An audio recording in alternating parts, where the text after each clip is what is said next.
জাতীয়তাবাদী যুবদলের ৪৭তম প্রতিষ্ঠা বার্ষিকী উপলক্ষে নারায়ণগঞ্জের রূপগঞ্জে কাঞ্চন পৌর যুবদলের উদ্যোগে বর্ণাঢ্য র্যালি ও পথসভা অনুষ্ঠিত হয়েছে। বুধবার বিকেলে নারায়ণগঞ্জ জেলা যুবদলের সাবেক সহসভাপতি অ্যাডভোকেট আমিরুল ইসলাম ইমনের নেতৃত্বে কাঞ্চন পৌরসভার চরপাড়া এলাকা থেকে র্যালিটি শুরু হয়। পরে র্যালিটি কাঞ্চন বাজারের প্রধান সড়ক প্রদক্ষিণ করে কালাদি এলাকায় এসে এক পথসভায় মিলিত হয়। পথসভায় উপস্থিত ছিলেন কাঞ্চন পৌর ছাত্র দলের সাবেক সভাপতি কবির হোসেন, পৌর ছাত্র দলের সাবেক সভাপতি মহিউদ্দিন রুমি, পৌর ছাত্র দলের সিনিয়র যুগ্ম সাধারণ সম্পাদক অ্যাডভোকেট ফায়জুর রহমান বাবলু, পৌর যুবদল নেতা আনিসুর রহমান শরীফ, সাদ্দাম হোসেন মুরাদ, কাইয়ুম, ফারুক, ইউসুফ, সুজন, আলামিন, ফয়সাল, জাকির, শুভ সহ বিএনপি ও অঙ্গ সংগঠনের স্থানীয় নেতৃবৃন্দ।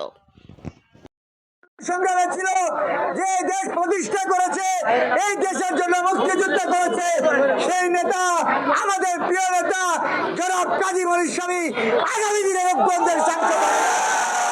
যাদের কোনো অস্তিত্ব নেই তারাই এখন আস্ফালন করছে। তাই আপনাদের শুধু সতর্ক থাকতে হবে। দেশি বিদেশি ষড়যন্ত্র হচ্ছে, এই নির্বাচনকে বয়কট করার চেষ্টা করছে। আমরা তাদেরকে বলতে চাই আগামী ফেব্রুয়ারিতে এই দেশে নির্বাচন দিতে হবে এবং কাজী মনির সাহেব রূপগঞ্জের এমপি হবে ইনশাআল্লাহ। তাই কোনো বিরোধ নাই, আমরা সবাই মিলে এই রূপগঞ্জকে একটা শান্তি নীড় করতে চাই। আমরা একে অপরের ভাই, একে অপরের বন্ধু হয়ে ধানের শীষ মার্কায় ভোট চাই।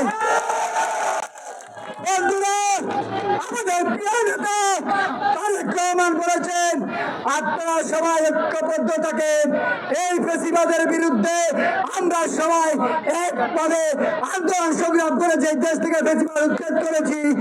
আগামী দিনে যে কোনো ষড়যন্ত্র কাজী মনির সাহেবের নেতৃত্বে আমরা মোকাবেলা করব।